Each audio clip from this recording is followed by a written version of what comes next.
Welcome to new TV Telugu.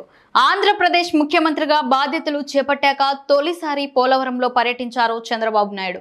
గతంలో ప్రతి సోమవారం పోలవరం పేరుతో ఆయన నిర్మాణ పనులపై సమీక్ష జరిపేవారు. ఇప్పుడు కూడా అదే రీతిలో సోమవారం నాడు పోలవరాన్ని సందర్శిస్తున్నారు బాబు.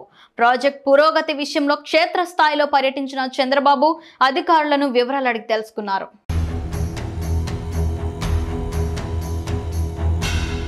పోలవరం స్టాటస్ రిపోర్ట్ ప్రకారం మొత్తం ప్రాజెక్ట్ పనులు 50% కూడా కంప్లీట్ కాలేదు. ఇప్పటి వరకు 49.79% ప్రాజెక్ట్ మాత్రమే పూర్తయింది. హెడ్ వర్క్స్ పనులు 72.63%, కుడి కాలువ 92.75% పూర్తయ్యాయి.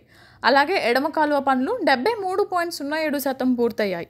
భూసేకరణ పునరావాసం అయితే 22.55% మాత్రమే జరిగాయి. ఇక అప్రోచ్ ఛానల్ పనులు 79% కంప్లీట్ అయ్యాయి.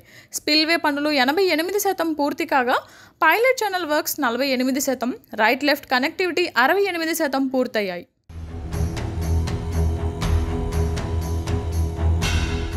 మొత్తం ప్రాజెక్టులో 3 గ్యాప్స్ ఉంటే గ్యాప్ 1 అండ్ గ్యాప్ 2లో డయాఫ్రమ్ వాల్ రిపేర్స్ జరుగుతున్నాయి. 2 చోట్ల నేలను గట్టిపరిచే పనులు చేస్తున్నారు.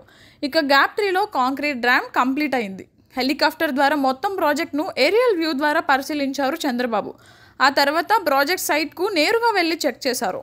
స్పిల్వే, గైడ్ బన్, ఎగువ copper dam, gap 1, gap 2, gap 3 నిర్మాణాలు, దిగువ కాపర్ డ్యామ్, పవర్ హౌస్ను స్వయంగా పరిశీలించారు.